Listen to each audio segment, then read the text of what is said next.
kita bersilaturahmi lewat membedah kitab. Mohon izin para guru, para habaib, para masyayikh untuk membuka kitab beliau. Tadi siang saya mengambil sanad ke guru Wildan lagi dan sudah minta izin menggunakan sanad beliau dan guru-guru lain bersambung kepada Syekh Muhammad Arsyad Datuk Kalampaya. Kitab ini diriwayatkan oleh guru-guru kita dari banyak jalur. Ada jalur orang Banjar, ada jalur orang Banten, ada juga jalur orang Arab. Nah, kita pakai satu jalur dulu. Jalur yang saya ingat saja. Ya. Guru kita, Guru Wildan, Guru Sya'rani dan guru-guru yang lain bersanad kepada Syekh Muhammad Yasin Al-Fadani. Syekh Muhammad Yasin Al-Fadani mengambil sanad daripada Syekh Muhammad Arsyad At-Tawil Al-Bantani yang kemudian dibuang oleh Belanda karena beliau berjuang ke Sulawesi. Saya tidak tahu di Manado atau di bagian mana. Syekh Muhammad Arsyad, namanya Arsyad juga, At-Tawil Al-Bantani, langsung mengambil dari Syekh Nawawi Al-Bantani. Syekh Nawawi Al-Bantani langsung mengambil dari Datuk Kalapayan Syekh Muhammad Arsyad atau Sayyid Ja'far Al-Banjari. Kitab ini membuat saya terkenang mengambil thariqah samaniyah sedari dulu masih remaja. Guru kami namanya Abu Ya Hasan Basri As-Samani An-Naqsyabandi Al-Khalidi. Beliau mentalkinkan persis seperti yang tertulis di kitab ini. Jadi ini thariqah sebenarnya thariqah samaniyah yang mungkin tidak semua orang mendapatkan sanad talqinnya. Jadi ini tidak boleh diamalkan kalau tidak ditalkin. Ya, ini syarat ya. Syarat kepada orang yang ingin mengamalkan kitab ini mesti mendapatkan talqin dari gurunya, mursyidnya. Apa syarat mursyidnya? Kana wasilan mausulan ila Allah tabaraka wa taala. Dia juga telah wusul ke hadirat Allah Subhanahu wa taala. Kita mulai baca wa bisanadina ila Syekh Sayyid Ja'far Muhammad Arsyad Al-Banjari al-mulaqab bidatu Kalampayan, Imamul Banjariyin wal Jawiyin wa Imam al-funun al-mutaaddidah, ilmi al-aqidah wa ilmi al-fiqh wa ilmi tasawuf. Qal Bismillahirrahmanirrahim. Beliau berkata, ya, sabda Nabi sallallahu alaihi wasallam, man arafa nafsahu faqad arafa rabbahu. Sudah biasa dengar ya? Tapi kita lihat cara beliau mengartikan. Walaupun kita sudah tahu artinya, tapi kita ingin dapat berkah. Bagaimana cara Datuk Kalampayan menerjemahkan ini? Apa kata beliau? Artinya, barang siapa mengenal ia akan dirinya, niscaya, niscaya itu pasti, niscaya mengenal ia akan Tuhannya. Pertama, harus diketahui bahwa ini bukanlah hadis dalam pengertian hadis menurut ahli hadis. Ini hadis-hadis ma'rifat, didapat oleh wali-wali Allah ketika rohani mereka liqa dengan Nabi Muhammad sallallahu alaihi wasallam. Mohon maaf, inilah perbedaan ulama wali-wali Allah para sufi dengan ahli hadis. Mereka juga sebagian wali Allah. Ahli hadis ilmunya jika tidak didengar oleh telinga maka tidak disebut hadis. Apalagi sosoknya secara fisik sudah wafat, jika ada kalam darinya itu bukanlah hadis. Tapi bagi ahlullah dari kalangan sufi, wali-wali Allah, jika ada seorang kekasihnya bertemu ruhaniyah Rasulullah, karena dalam hadis Nabi riwayat Bukhari, Muslim, Abu Daud, Tirmizi, man ra'ani fil manam faqad ra'al haqq, yang bertemu aku dalam tidurnya dia benar-benar bertemu akan aku. Man ra'ani fil manam fasayarani yaqza. Orang yang bertemu aku, dia akan bertemu denganku. Yang bertemu aku dalam mimpi akan bertemu aku dalam keadaan jaga. Berdasarkan hadis ini, ahli hadis tugasnya hanya sampai mengatakan hadis ini sahih, selesai. Tapi makna hadis ini yang meneruskan adalah ahli-ahli tasawuf, guru-guru kita, masyayikh-masyayikh kita. Apa kata mereka? Kalau kita mimpi bertemu Rasulullah secara rohani ataupun secara jaga, bagi mereka itu disebut juga hadis. Inilah yang nggak ketemu. Makanya sampai sekarang ahli hadis yang umum mengatakan di kitab tasawuf banyak hadis palsu. Karena ahli tasawuf kalau bertemu rohani Rasulullah itu tetap disebut hadis, karena Nabi dianggap tidak pernah mati secara rohani, hanya berpisah ruh dengan badannya.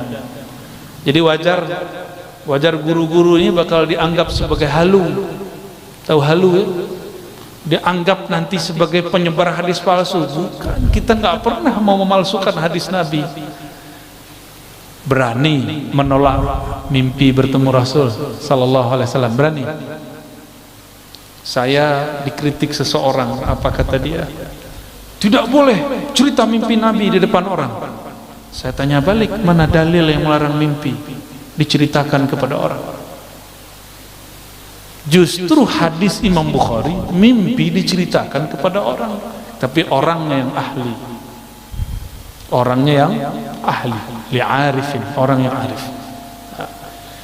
Syekh Muhammad Arsyad Al-Banjari sepertinya yang mengikuti tradisi yang ini, bahwa jika ahli rohani bertemu dengan rohaniah Rasulullah, kalam-kalam Nabi tetap disebut sabda Rasulullah sallallahu alaihi wasallam. Inilah yang membuat kenapa ahli hadis, ahli tasawuf dulu seling bertengkar sampai sekarang. Untungnya guru-guru kita juga ahli hadis, juga ahli tasawuf. Itu untungnya. Ya, beberapa sanad Sahih Bukhari kita lewat jalur Syekh Muhammad Arsyad Al-Banjari. Ya. Baik. Bermula hakikat mengenal diri itu 3 perkara, kata beliau. Jadi cara mengenal diri itu ada 3. Yang pertama, mengenal asal kejadian diri. Nah, ini langsung diputus. Kalau kita biasanya asal kejadian diri dari tanah, gitu ya. Oleh Datuk Kelampayan langsung dipotong. Asal kejadian diri dari Nur Muhammad sallallahu alaihi wasallam. Nur itu makhluk. Cahaya itu kemudian dizahirkan Allah menjadi 4 anasir. Ada tanah, ada api, ada air, ada udara. Hatta jin dan iblis pun tercipta dari nurnya Nabi Muhammad sallallahu alaihi wasallam. Namun nur yang mananya? Nah, ini yang jadi rahasia. Di dalam kitab Daqaiqul Akhbar, dulu saya mengatakan ini kitab kumpulan hadis palsu. Ternyata di dalamnya ada beberapa asrar ma'rifat yang disembunyikan para ulama di dalamnya. Mulailah kita sadar, tidak boleh menghina apa saja. Orang pemaksiat pun kita tidak hina, apalagi kitab yang dikarang oleh para ulama. Ya, di Daqaiqul Akhbar disebutkan di alam ruh, di saat seseorang memandang kepada Rasulullah, jika dia memandang kepada kepala Rasul, maka dia nanti di bumi akan jadi pemimpin.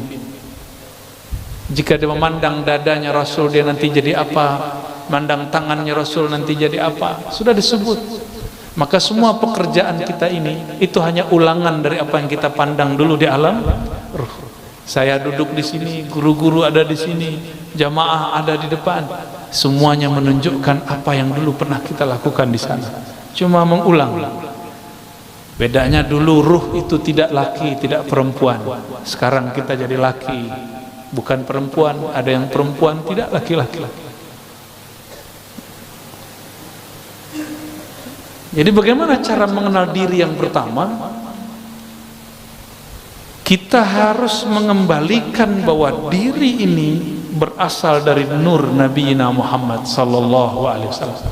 Muncullah di situ kalam-kalam ilhami qudsi. Lagi-lagi seperti tadi, ini ilham yang didapat oleh para wali-wali. Mereka mendengar Rasulullah bersabda di alam rohani, al-alam minni wa ana minallah. Alam dariku, aku dari Allah. Maksudnya aku dari hembusannya nafas Allah subhanahu wa ta'ala. Ternyata di kitab Sirrul Asrar pun disebut, yang dinisbatkan kepada Syekh Abdul Qadir Al-Jailani, al-alam minni wa ana minallah, dan sejenisnya. Ada kalimat-kalimat sejenis ini.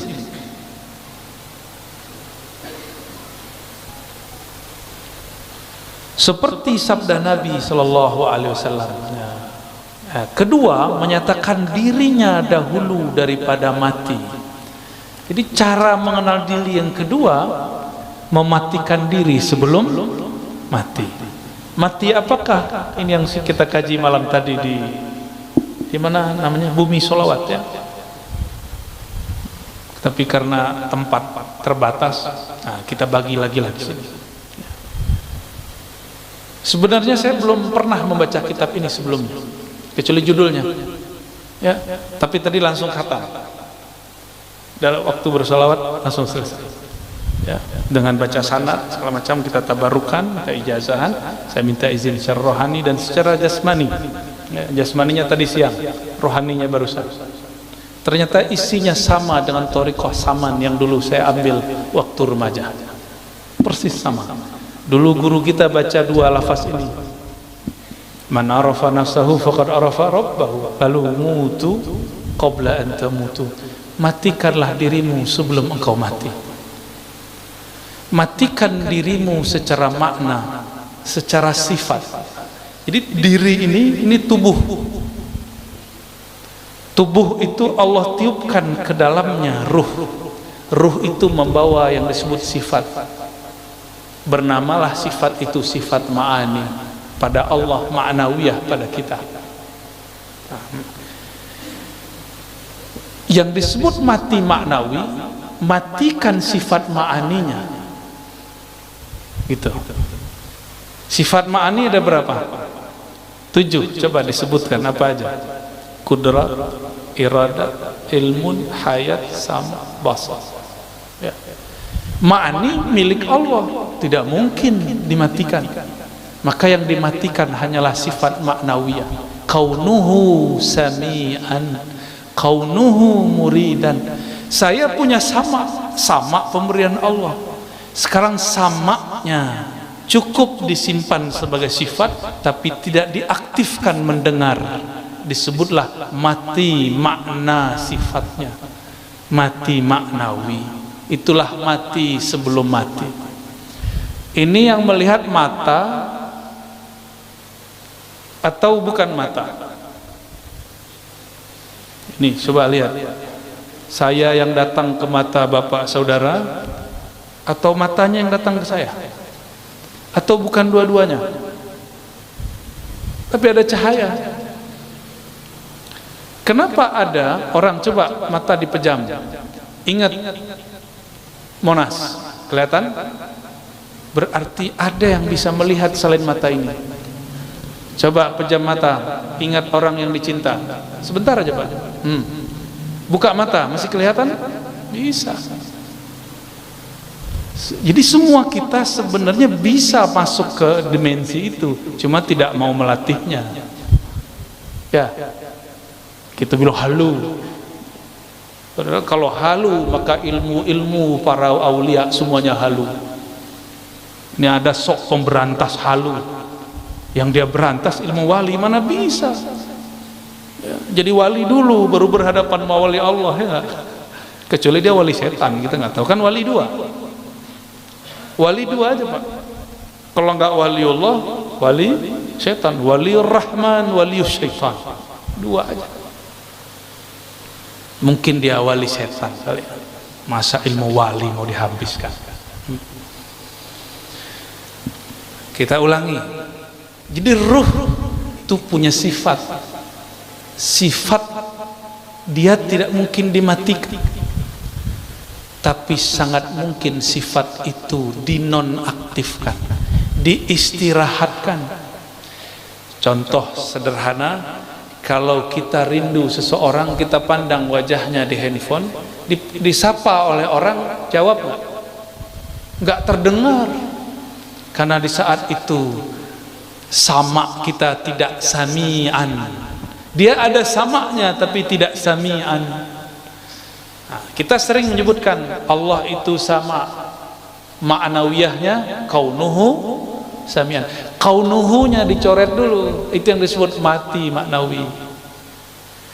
Kaun, keadaan kita mendengar itu di-cut dulu, dihabiskan dulu, sehingga tidak lagi ia mendengar. Bukan berarti sifat samaknya hilang, gitu ya. Kenapa kita tidak bisa mendengar yang jauh? Karena keberisikan di sini. Sama sifat mendengar yang ada pada ruh, dia tidak ada ruang, tiada waktu. Kenapa tidak bisa menembus? Karena terhalang oleh pendengaran ini. Nah, pendengaran ini, pandangan yang ini, lisan yang ini, kudrat iradat yang ini yang harus dilebur dulu. Itulah mutu, matikanlah maknawiyahmu sebelum engkau betul-betul mati secara tabi'i ataupun hissi. Itu maknanya ya, mutu qablaan tamutu. Ini boleh disebut dengan ruknut thariq, rukun thariqah nomor 2 itu ya. Coba kita lihat kalam beliau. Bermula setengah daripada mematikan diri itu seperti dikatakan dengan lidahnya dan diiktikadkan di dalam hati. Dibaca la qadirun wala muridun wala alimun wala hayyun wala sami'un wala basirun wala mutakallimun fil haqiqah illallah. Nih. Bagaimana cara mematikan? Lisan berkata la qadirun, tidak ada yang berkudrat, yang berkuasa. Wala alimun, tiadalah, wala muridun, tiadalah yang berkehendak, beriradah. Tiadalah yang alim, tiadalah yang punya hayat, tiadalah yang mendengar, tiadalah yang memandang, tiadalah yang berkalam pada hakikatnya kecuali Allah. Itu. Ini udah usul langsung nih, langsung usul ini. Ini usul level 3. Ini usul pertama, kesadaran Nur Muhammad ya. Kesadaran Nur Muhammad. Kemudian usul yang berikut adalah mematikan sifat maknawi. Selama saya masih mengatakan sayalah yang berkuasa, maka kuasa saya terbatas. Selama saya masih mengatakan ini iradahku, iradahnya belum bisa berkekuatan kun fayakun. Selama ilmunya masih ilmuku, gelarku, doktorku, syekhku, gelar ijazahku, selama masih itu, maka ilmunya akan terbatas dengan otaknya yang sempit. Wala hayyun, jika dia masih menganggap dirinya hidup karena air dia minum, karena makan, maka nanti orang-orang itu akan menyekutukan Allah dengan nasi. Nanti ada masa di akhir zaman paceklik, orang-orang tidak bisa makan karena tidak ada yang dapat dimakan. Di saat itulah turun keluar Dajjal bawa makanan. Akan banyak nanti orang ganti agamanya karena meyakini hayatnya ada pada makanan. Ashabul Kahfi selesai di bidang ini, maka dia mengatakan hayat kami di tangan Allah, hayati hayatuna hayatullah fil haqiqah. Maka dengan itu Ashabul Kahfi 309 tahun pun masih Allah hidupkan. Maka mereka itu aulia-aulia kekasih Allah yang karam fana dalam sifat hayatnya Allah subhanahu wa ta'ala. Coba ada orang tidak makan sebulan, mati Pak? Mati ya? Betul? Benar? Orang yang mati kebanyakan nggak makan ya? Emang orang mati minum kan nggak juga. Tapi secara lahiriah kita memandang banyak orang mati karena kelaparan. Tapi kenapa Ashabul Kahfi 309 tahun tidak mati? Karena hayat itu milik Allah. Kalau Allah belum ambil ya nggak mati.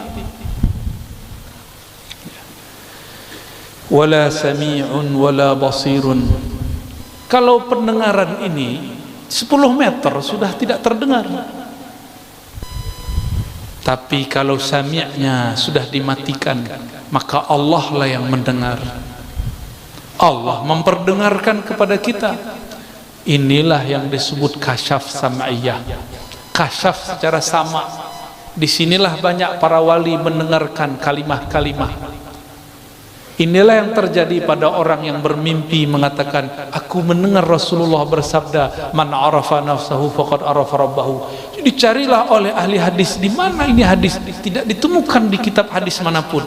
Ternyata itu kalam Sayyidina Muaz ketika bertemu Sayyidina Nabi SAW secara ruhani. Karena samaknya bukan lagi samak yang ini. Coba datang ke Raudhah, datang ke makbarah Nabi SAW, bisa dengar Nabi? Coba baca salam, Assalamualaikum ya Sayyidina Rasulullah, bisa dengar jawabnya? Karena pakai telinga ini. Coba matikan samakmu, engkau akan mendengar Nabi menjawab ya. Kenapa ziarah terasa hambar? Karena ziarah baru dengan sifat maknawiyah kita, belum dimatikan sifat maknawiyahnya. Jadi ini tips kalau mau ziarah kubur, pakai ilmu mutu qablaan tamutu, matikan sifat maknawiyah sebelum engkau betul-betul mati. Nah, lalu di paragraf berikut halaman ketiga, ketiga fana sekalian diri. Ini thariqah ketiga ya, untuk mengenal diri. Ketiga fana sekalian diri itu di dalam kudrat Allah dan iradat Allah dan ilmu Allah, seperti firman Allah, kullu syai'in halikun illa wajhah. Segala sesuatu halik. Apa arti halik? Binasa, mati. Halik itu nama lain dari mati, hancur, binasa, karam. Illa wajhah, kecuali wajhullah. Jangan dibayangkan wajah. Apa makna wajah? Fungsi wajah apa Pak? Kita memandang dengan wajah atau memandang dengan apa ini? Ini belakang namanya apa? Nah, ini adalah leher. Kita memandang dengan wajah atau dengan leher? Memandang dengan wajah atau memandang dengan tangan? Apakah memandang dengan lutut? Tidak. Maka disebut ini wajah adalah alat untuk memandang dan objek untuk dipandang. Kalau guru dulu melamar, itu memandang wajah atau memandang lantai guru? Memandang wajah ya? Yang dipandang wajah. Lalu disebut wajhullah. Apa makna wajhullah?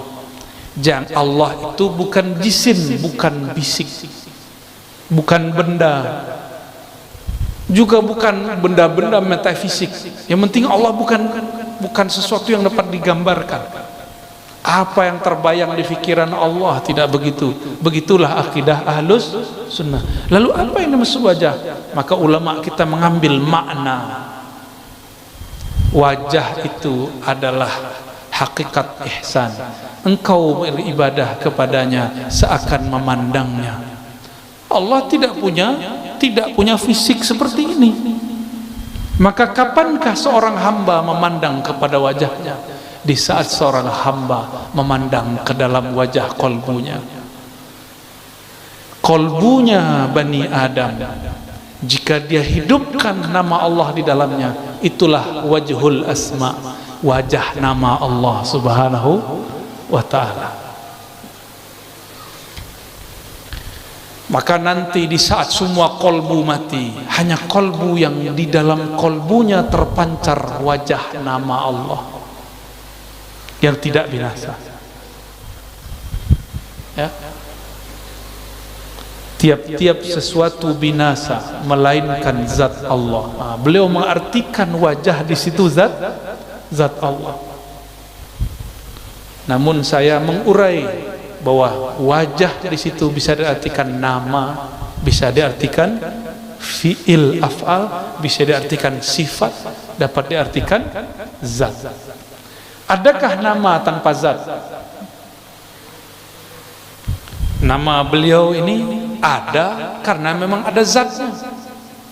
Kita sebut guru yang alim. Alim itu sifat. Karena ada gurunya, maka ada alimnya. Coba bayangkan alim tanpa ada orangnya. Bisa? Ini warnanya apa ini? Putih, hijau. Apa nih? Hijau, kita sebut hijau. Tembok hijau, kaligrafi hijau. Sekarang bayangkan hijau tapi tidak ada kaligrafinya. Bisa? Tak bisa. Baju saya putih. Coba pisahkan putih dari baju. Bisa? Tak bisa. Maka maksud Datuk Kelampaian mengartikan zatullah itu tercakup pada nama, sifat, af'al dan zatnya. Gitu ya. Dan lagi firman-Nya, innani anallahu la ilaha illa ana fa'budni wa aqimis salata li dzikri. Ini surat Thaha. Artinya bahwa sesungguhnya akulah Allah, tiada Tuhan, hanya aku, maka sembah olehmu akan daku, dan kerjakan olehmu akan sembahyang 5 waktu karena menyebutku. Ini terjemahan beliau.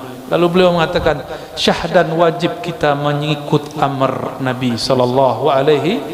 Amrnya ini artinya perintah. Dan menjauhi segala larangannya supaya mudah-mudahan termasuk kandung Abdullah, yakni hamba Allah Ta'ala yang kamil pada kehambaannya. Setelah itu hendaklah kita kerjakan musyahadah keesaan zatnya dan muraqabah dan muhadarah. Nah, ada 3 di situ ya. Ini yang unik, ini yang berbeda daripada Datuk Kelampaian dengan beberapa ulama-ulama yang lain. Beliau menambahkan namanya muhadarah. Pertama musyahadah ya. Itu paling tinggi. Bawahnya turun muraqabah. Turun lagi muhadarah. Di kitab-kitab yang lain cuma 2. Musyahadah, muraqabah. Hanya beberapa kitab yang menyebutkan muhadarah, dan beliau ya menyebutkan muhadarah, yaitu menghadirkan hati kita kepada hadiratnya serta mengucap zikir la ilaha illallah. Nah, ini karena belum mengikuti syarat beliau, saya tidak boleh talqin dulu ya. Tapi nak tahulah nanti ya. Nanti kalau halnya datang, siapa tahu nanti kita talqin. Pernah talqin sebelumnya? Bimbingan zikir la ilaha illallah dibimbing? Pernah? Pernah ya? Belum ya? Kebanyakan belum. Insya Allah kalau umur panjang nanti kita buka lagi kitab ini, nanti kita talqinkan. Tapi tempatnya sedikit agak sejuk, karena zikir la ilaha itu panas. Jika dizikirkan, namanya meledak di dalam kolbu, itu gerah rasanya.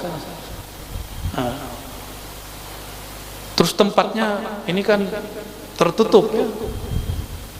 Kalau orang tahlil la ilaha illallah bisa menggema kemana-mana. Nah, nanti ke telinganya ada yang terganggu nanti. Jadi kita cari tempat yang kalau kita teriak-teriak nggak ada orang marah. Ya.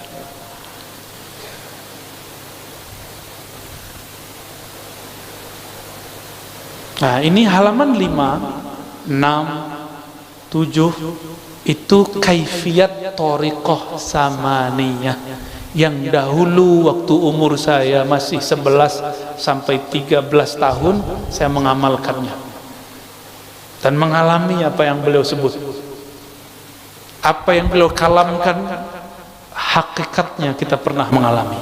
Jadi yang beliau ceritakan bukanlah halu, itu benar-benar zahir terjadi pada ahlinya ya.